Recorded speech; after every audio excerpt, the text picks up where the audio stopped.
Eh bien, salut à toutes et à tous, c'est Fantastique.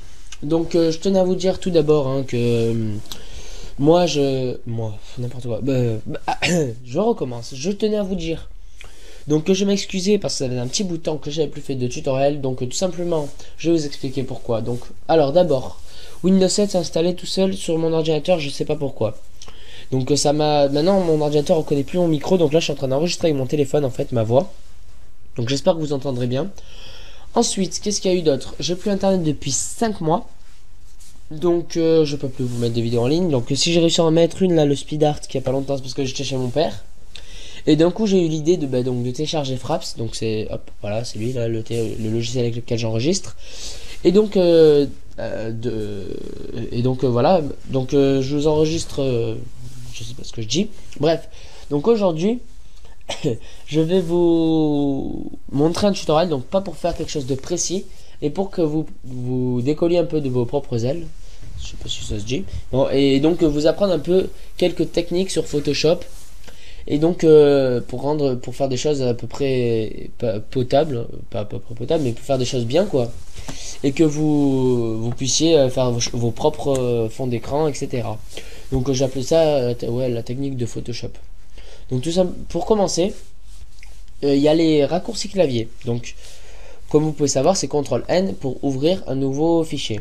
Voilà, donc vous ouvrez un nouveau fichier, voilà, vous pouvez déverrouiller le calque en faisant double clic sur le cadenas, ce que je fais tout le temps voilà, ce que je fais tout le temps. Ensuite, donc si vous voulez créer vos propres raccourcis clavier, vous allez dans édition, vous faites raccourci clavier, donc c'est tout en bas, hop. Et vous pouvez donc, si vous voulez, donc fichier, voilà. Donc moi je vais vous en faire un là pour vous montrer. Donc si vous voulez importer, donc ici, vous allez faire CTRL, donc alors la touche c'est CTRL. Moi je vais faire CTRL R, voilà, CTRL plus R. Donc CTRL R ça existe déjà. Pour règle, bon c'est pas grave, donc faites attention que ça n'existe pas déjà pour quelque chose de assez important. Donc moi c'est l'outil règle, je m'en sers des fois, mais voilà, c'est pas grave, hein. C'est pas grave. Donc là vous faites accepter. Donc maintenant hop, quand je ferai CTRL R ça pourra m'importer une photo, donc je fais OK. Voilà, donc après vous fouillez un peu hein, et vous trouvez ce qui vous intéresse et vous pouvez vous créer vos propres raccourcis clavier. Donc pour faire le raccourci clavier, j'ai oublié de vous préciser, j'ai appuyé sur CTRL et sur R, hein, ça paraissait logique, mais enfin voilà. Donc maintenant je vais importer, donc en faisant CTRL R. Donc moi j'importe la même photo que j'avais sur mon premier, que sur mon speed art plutôt, c'était pas mon premier. Enfin, voilà. Donc le calque 0 il m'a servi juste pour calquer la taille, la dimension. Donc maintenant avec je vais faire donc comme vous avez pu voir avant, donc sur mon speed art j'avais fait blanc en haut et violet en bas. Donc là bon ça se voit plus trop parce que ça a été bien travaillé, mais je vais vous donc prendre l'outil dégradé qui se trouve au niveau de l'outil peinture. Donc je vais créer un nouveau calque en bas à droite, voilà, je vais mettre en haut vers le bas, donc parce que ma couleur blanche comme elle est en haut, là vous voyez à gauche elle est en haut, voilà, elle est au-dessus de la couleur rouge, donc ça veut dire que la première couleur qui va apparaître, donc là où j'ai fait mon premier point, il y aura la couleur blanche, et vers le dernier, il y aura la rouge. Donc hop, voilà, ça va faire ça. Donc là, je vais mettre mon option de calque incrustation, donc je vais directement maintenant vous expliquer à quoi servent les options de calque, et après je passerai aux outils. Donc, les options de calque, on a normal, pour que ça soit normal, le nom l'indique. Fondu, c'est exactement la même chose. Je pense qu'il doit y avoir un truc quand on coordonne des calques, je sais pas si ça se dit. Enfin voilà, on peut obscurcir un peu son calque, enfin un peu beaucoup même, enfin voilà, un peu beaucoup. Produit qui rend un peu moins, ça incruste toujours l'image, mais moins net, enfin c'est moins net, c'est un peu plus dégradé. La densité couleur plus pour que ça vraiment on voit bien le rouge et bien le blanc, en fait ça fait vraiment un dégradé marqué. Densité linéaire c'est l'inverse, c'est un peu moins marqué. Couleur plus foncée, voilà, ça foncit plus les couleurs. Éclaircir, ça éclaircit.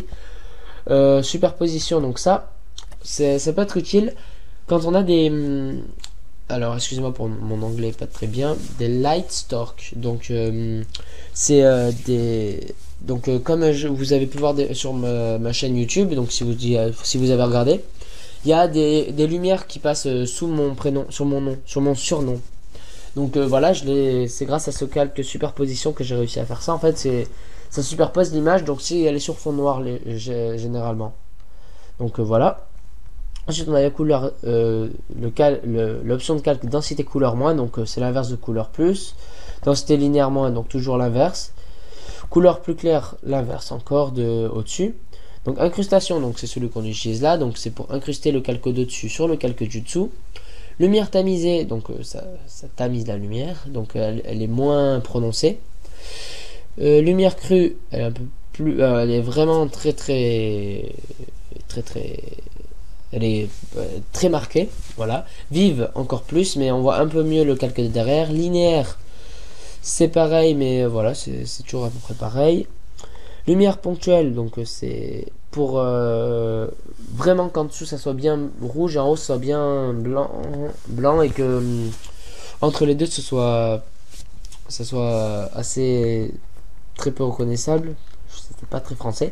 Mélange maximal, je sais pas trop, ça sert pas à grand chose. Bon bref, différence c'est pour mettre c'est pas du négatif, je sais pas comment expliquer, je sais pas comment expliquer. Attendez, si je vous cache le calque en dessous, normalement ça va faire. Non, je sais pas. Je sais pas, c'est assez difficile à expliquer, mais bon, vous essayerez sur vos trucs et vous verrez à peu près ce que ça fait. Donc exclusion, voilà, ça fait comme ça. Donc là, je vous montre en même temps, comme ça vous pouvez voir. Soustraction, c'est un peu comme du négatif, on va dire, je pense. C'est ouais, un peu comme du négatif. Division aussi, mais enfin, c'est un peu dur à expliquer en fait, c'est assez dur. Donc teinte, ça fait à peu près rien. Saturation, pareil.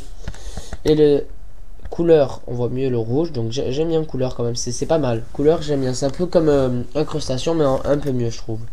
Mais je préfère quand même incrustation. Bon, luminosité, ça me met en noir et blanc, je sais pas exactement pourquoi. Mais voilà. Donc je mets en incrustation, voilà. Maintenant, un truc que je voulais vous expliquer, c'est là sur la droite des modes de fusion, on a l'opacité qui sert très souvent. Voilà, donc pour modifier l'opacité du calque, donc ça modifie le calque en lui-même, tandis que fond, ça modifie comment on appelle ça, la couleur. Voilà. Donc ensuite, je vais passer aux outils. Donc les outils, on a l'outil déplacé, donc qui sert à déplacer un calque. Voilà, donc comme son nom l'indique. Ensuite, on a l'outil sélection rectangle. Donc cet outil sert à sélectionner un endroit quand on veut gommer que cet endroit-là. Voilà. On a donc ensuite l'outil sélection cercle. Enfin, il est écrit ellipse, mais c'est un cercle. Rectangle, une rangée. Rectangle, une colonne. Ensuite, on a l'outil lasso qui sert à sélectionner plus librement. C'est-à-dire, on peut faire la forme qu'on veut. Voilà. Donc, je recommence si vous voulez. Voilà. On peut faire vraiment ce que l'on veut. Ça va trouver une forme. Voilà. On a l'outil polygone. Donc, c'est comme lui, mais sauf qu'il va faire plus carré. Voilà, et qui se fait point par point et non librement comme avant. Voilà.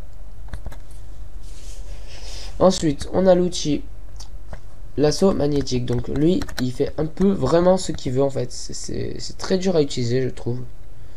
Enfin, c'est vraiment un truc que j'utilise très peu. Donc voilà, on va le boucher, voilà. Hop, voilà. Alors voilà, ça c'est fini pour eux. Ensuite, on a l'outil sélection rapide. Donc cet outil, il sert assez souvent, voilà, quand on veut faire des sélections comme ça. Voilà. Bon, là, j'ai tout sélectionné parce que voilà, mais c'est très minutieux quand même comme outil. Donc il faut vraiment faire très attention. Ensuite, on a l'outil baguette magique. Donc l'outil baguette magique, vous allez cliquer sur une couleur et il va sélectionner toutes ces couleurs-là dans le calque. C'est-à-dire que comment vous expliquer? Voilà, je me mets sur le calque d'avant. Si je sélectionne tout en haut, hop, voilà, on a vraiment que la couleur que l'on avait. Voilà, que les mêmes couleurs en fait qui vont se sélectionner. Ensuite, on a l'outil recadrage. Donc c'est pour faire plus connu sous le nom de rognage. Hein. Voilà. Donc, hop, bon. Donc voilà, plus connu sous le nom de rognage. On a l'outil recadrage de perspective. Donc lui, il est c'est très complexe aussi, hein. Bon voilà, après Photoshop il y a des trucs, c'est vraiment très complexe. Alors l'outil tranche, donc là je recommence le tuto parce qu'avant j'ai eu un petit problème de place sur mon ordinateur. L'outil tranche, je vais pas vous le montrer parce que j'ai déjà testé tout à l'heure, je me suis ridiculisé parce que c'était vraiment très complexe et bref, voilà. Donc on a l'outil pipette pour sélectionner une couleur et qu'on la mette là en bas. Donc, hop. On a l'outil échantillonnage de couleurs, donc celui-là il nous permet de savoir, donc hop, si on se met là, le 1, donc on sait où est-ce qu'il est, donc hop, ici et ici. On sait les coordonnées, voilà, on va dire les coordonnées, les informations, voilà, plutôt les informations sur la couleur pour pouvoir faire, admettons, un dégradé vraiment très précis et très bien. Donc voilà. Ensuite, on a l'outil règle. Donc l'outil règle, logiquement, il sert à mesurer. Voilà, bon, c'est comme son nom l'indique, hein, voilà, je veux dire, je vous apprends pas grand chose là. Donc les informations de la règle s'affichent tout en haut. Alors il y a l'outil annotation, donc cet outil sert pas à grand chose non plus, j'ai déjà essayé tout à l'heure et il n'est pas très utile. L'outil correcteur est très complexe aussi. L'outil pinceau, donc il sert à peindre. Bon, bref, c'est normal quoi, hein, voilà, ça peint. On a l'outil tampon qui sert pas à grand chose non plus, donc pardon j'ai oublié, l'outil crayon qui fait un pixel, donc c'est un pixel de taille. L'outil remplacement de couleur ne sert pas à grand chose non plus. Et l'outil pinceau mélangeur non plus. Je les ai essayés tout à l'heure, voilà. Donc on a l'outil tampon qui pareil, ne sert pas à grand chose. L'outil, c'était quoi celui-là? Forme historique non plus, j'ai pas vraiment trouvé. Bon, l'outil gomme, logiquement, il sert à gommer, voilà. L'outil gomme magique, non, gomme d'arrière-plan, il gomme les arrière-plans, bon, normal. L'outil gomme magique, cet outil est vraiment merveilleux. C'est-à-dire qu'il est presque mieux que l'outil baguette magique. C'est-à-dire que vous allez cliquer sur une couleur et hop, voilà, toute la couleur va directement se supprimer. Donc voilà. Oula, je suis en train de faire n'importe quoi. Ah non, c'est bon. Voilà, donc voilà, voilà. Donc cet outil est vraiment super. Ensuite, on a l'outil dégradé, donc comme je vous ai montré auparavant, hop, ça nous fait des dégradés de couleurs. Voilà, je vais plutôt le faire comme ça. Voilà. On a l'outil pot de peinture qui sert à peu près pareil, sauf que voilà, à la différence de l'autre, c'est que il va un peu plus. Enfin, il n'y a pas de dégradé, quoi, normal, vu que c'est l'outil pot de peinture. Donc, je remets l'outil dégradé pour avoir quelque chose de pas mal. Voilà. Mince, à l'envers. Voilà.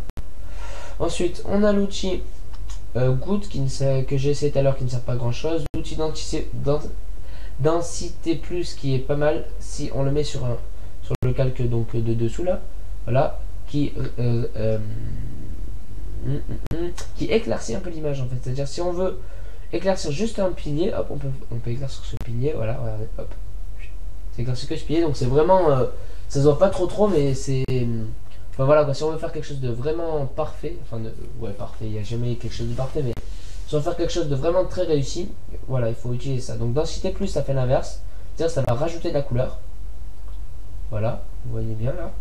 On a l'outil éponge que j'ai pas vraiment trouvé à quoi il servait. Voilà, je trouve pas trop.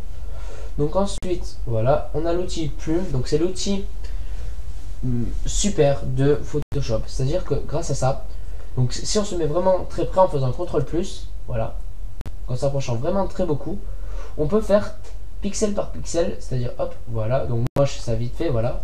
On peut vraiment faire ça super bien et sélectionner donc en haut un truc vraiment très précis et faire quelque chose d'extrêmement précis. Et donc voilà, c'est vraiment un outil super. Donc on a un outil plume libre qui nous permet de faire des choses un peu plus librement, c'est-à-dire voilà, ça fait des traits beaucoup plus libres, voilà, c'est le mot. L'outil de point d'ancrage, donc d'ancrage plutôt, d'ancrage, voilà, ça sert à sélectionner les points, voilà. Ensuite, l'outil, ah non, c'était des ajouts, là c'est l'outil suppression, donc il va servir à supprimer. Bon, ben, voilà. L'outil conversion de points. Alors lui, je l'ai essayé tout à l'heure aussi, je n'ai pas vraiment trop à quoi il servait. Voilà, donc ouais, voilà. Ensuite là, on a l'outil texte, donc hein, l'outil texte normal, quoi. Hein, on peut taper ce qu'on veut. Voilà, donc la police se situe en haut. La taille se situe ici. Là, on peut choisir la netteté précise, forte et légère. On peut sélectionner si on le veut au centre, à droite pardon, ou à gauche. La couleur, donc en sélectionnant le texte bien sûr. On peut créer un texte déformé. Bref, voilà. Et donc voilà, on peut faire ça, voilà. Ensuite, on a l'outil sélection du tracé. Donc ça, on peut sélectionner un tracé. Donc hop, je vais laisser. Hop, voilà, donc là, on a sélectionné le tracé. Ensuite, on a l'outil sélection directe. Enfin, c'est le même, mais qui sélectionne plus, voilà. Alors, impossible d'effectuer cette... Bon, alors celui-là, je sais pas trop à quoi il sert. Ah oui, c'est forme personnalisée. Bon, bah oui, je sais très bien à quoi il sert. Pour faire des formes personnalisées, comme son nom l'indique. Ensuite, donc ça, c'est l'outil. Un très bon outil aussi. Impossible. Ah oui, mince. D'accord, donc il faut que je supprime les points là. Clic droit, supprimer le tracé. Voilà. Donc maintenant, on peut créer des formes. Voilà, donc là, je peux créer mes rectangles. Donc, rectangle arrondi, ellipse, donc c'est un cercle.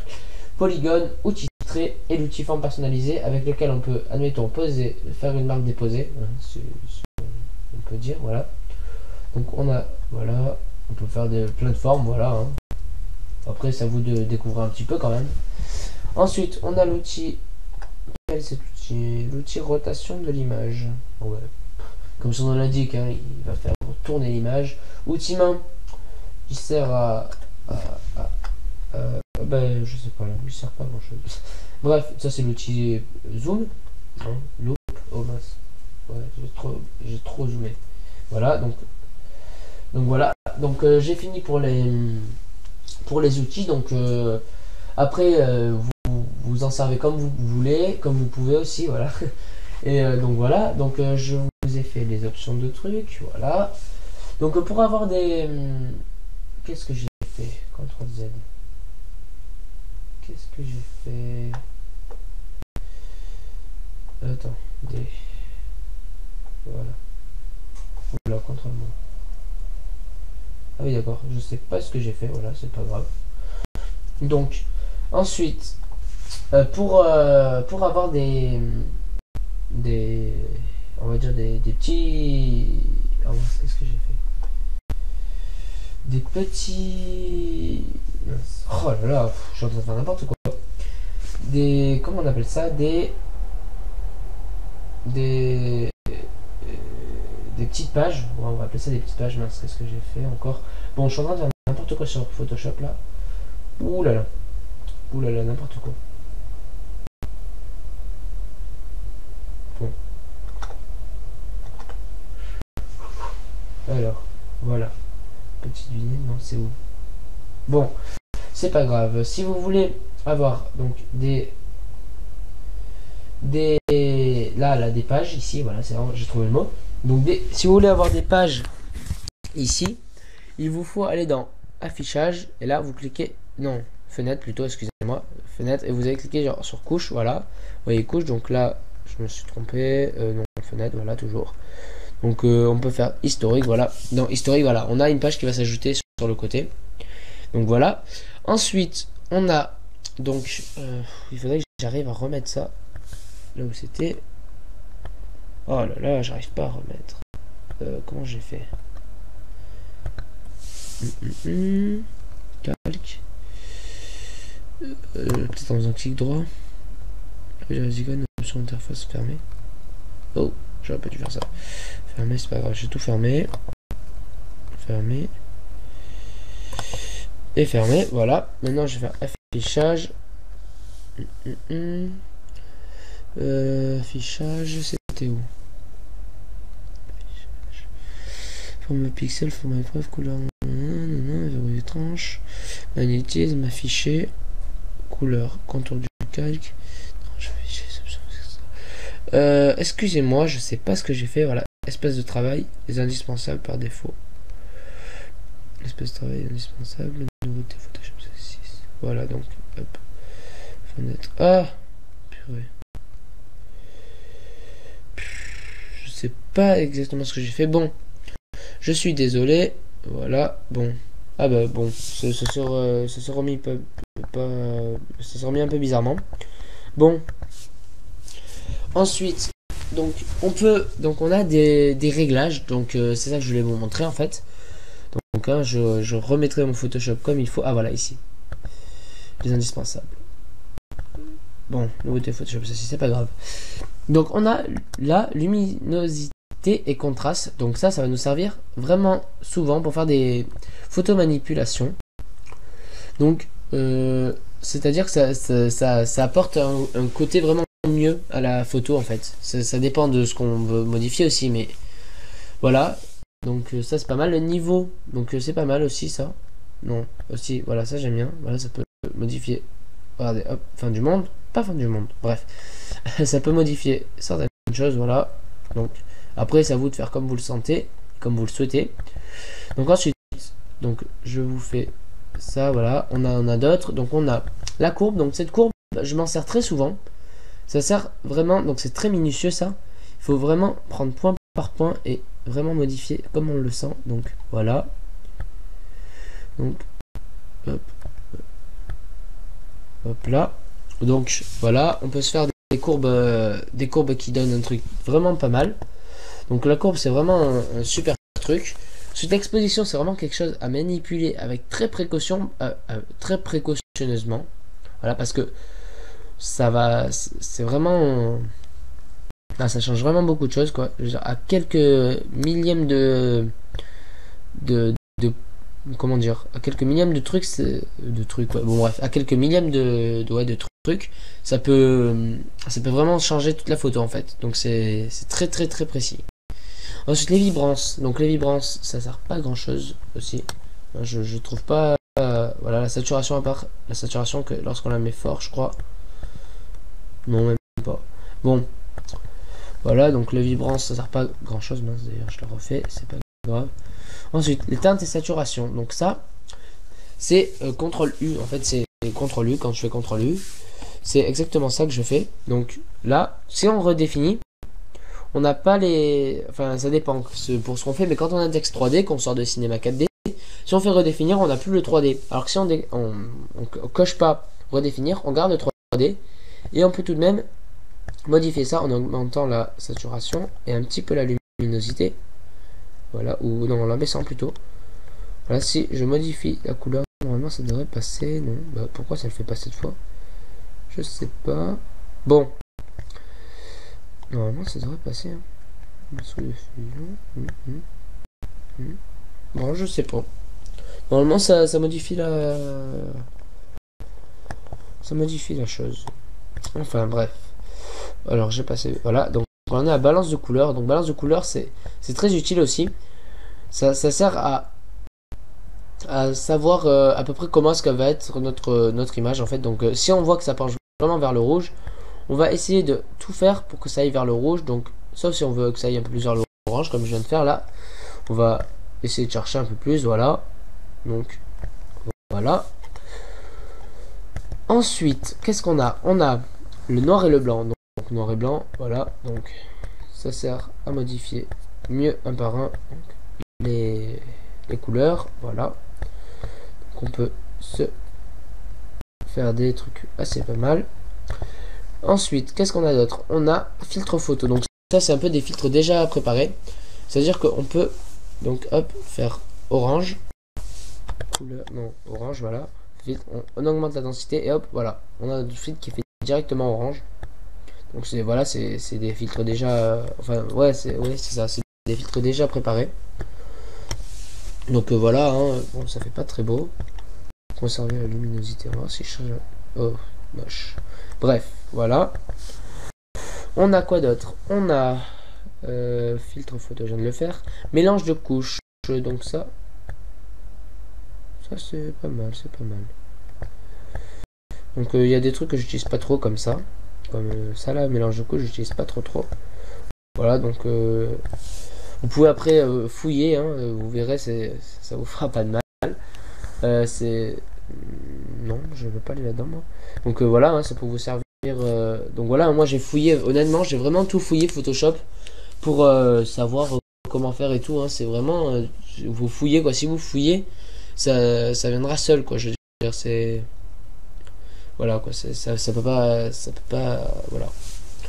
Ensuite, on a Isophélie. Donc ça, c'est vraiment un truc que je trouve ça nul. En fait, très très nul. Ça sert pas à grand chose, voire pas du tout. Donc j'aime pas trop du tout. On a Seuil qui nous met un peu en noir et blanc. Un peu beaucoup même. Donc on peut déplacer ça pour faire plus ou moins apocalyptique. Donc voilà, ça c'est admettons sur du texte, hein, puisqu'on va utiliser ça, pas sur une image, parce que sinon c'est un peu inutile tout ce qu'on a fait avant. Ensuite, on a correction sélective. Donc on va modifier le cyan, le magenta, bon, magenta plutôt, voilà. Voilà, bon, ça passe avec pas grand chose, hein. Bon bref, ça doit servir plus sur des couleurs, sur des fonds. Et ensuite on a l'outil courbe de transfert dégradé. Donc ça, si on inverse, ça va changer le sens, logique. On va très mal. Bon, bref, voilà. Donc on a tout ça, voilà. Mini bridge, petit pont, ça veut dire. Calque. Ah voilà, je mets calque. Donc j'ai tous mes calques là. Voilà, donc là, hein, vous voyez, on a vraiment tout. Donc je peux mettre celui-là au-dessus pour voir ce que ça fait. Voilà, donc on met plutôt le recharge de couleur. Tu vois. Bon bref. Voilà, donc après vous fouillez un peu Photoshop, hein, vous trouverez bien des trucs qui est au plus rond. Donc aussi on a les filtres, voilà, j'ai oublié de vous préciser ça. Donc les filtres, on a vraiment beaucoup de trucs, je peux pas vraiment tout vous indiquer, mais on a voilà des flous, beaucoup de flous. Donc vous pouvez après voilà, vous rechercher, hein, chez vous, sur votre ordi, voilà, vous recherchez. Donc on a les galeries des filtres, où elle est, voilà, galerie des filtres, dans laquelle hop, on a vraiment tous les filtres et dans laquelle on peut voir ce que ça fait sur notre image. Donc là, on voit pas, je sais pas pourquoi. Et enfin voilà, on peut vraiment voir à quoi. Excusez-moi, on peut vraiment voir à quoi sert tous les filtres et tout.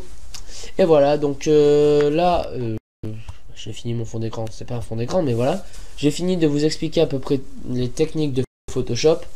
Donc si cette vidéo vous a plu, je vous invite à mettre un petit pouce bleu, à vous abonner à ma chaîne. Dites-moi dans les commentaires s'il y a quelque chose qui vous a pas plu, dites-le moi. Si ça vous a plu, bah, dites-le moi aussi, hein, forcément. Donc ouais, je suis à 27 minutes. Donc une vidéo de 27 minutes, c'est assez long. Donc je suis désolé que cette vidéo soit assez longue, hein, mais je voulais vous faire vraiment quelque chose de complet. Là c'est complet quoi, pas trop, mais vraiment, enfin pas quelque chose de léger quoi quand même. Donc voilà, je m'excuse d'avoir été si long à vous présenter un autre tutoriel. Voilà, qu'est-ce que j'ai d'autre à vous dire? Oui, voilà. Je voulais vous dire que d'ici la fin de l'année 2013, je pense faire des vidéos de Call of Duty. Donc oui, il y en a à qui ça va pas plaire, je sais, parce que vous en avez peut-être marre de voir des vidéos tout le temps de Call of Duty. Mais voilà, ça me plaît, hein. Voilà, Call of Duty ça me plaît. Donc je précise, je suis sur Play 3. Donc voilà. Donc je continuerai toujours les tutoriels, hein, ne vous inquiétez pas. Et donc je sais pas encore trop ce que je vais faire, mais donc je suis avec ma team. On va donc ma team elle s'appelle MFB. Donc MFB, je vous traduis pas ce que ça veut dire. Essayez de deviner. Non, je vous traduis. C'est dire motherfucker bitches. Donc ouais, je sais. Bref, donc avec ma team, voilà, on fera des vidéos. Voilà. Et je sais pas trop quoi vous dire d'autre. Bah donc voilà, c'est tout, c'est fini. Je vous dis à plus pour un prochain tutoriel ou un speed art ou quoi que ce soit d'autre. Et voilà. Allez, ciao.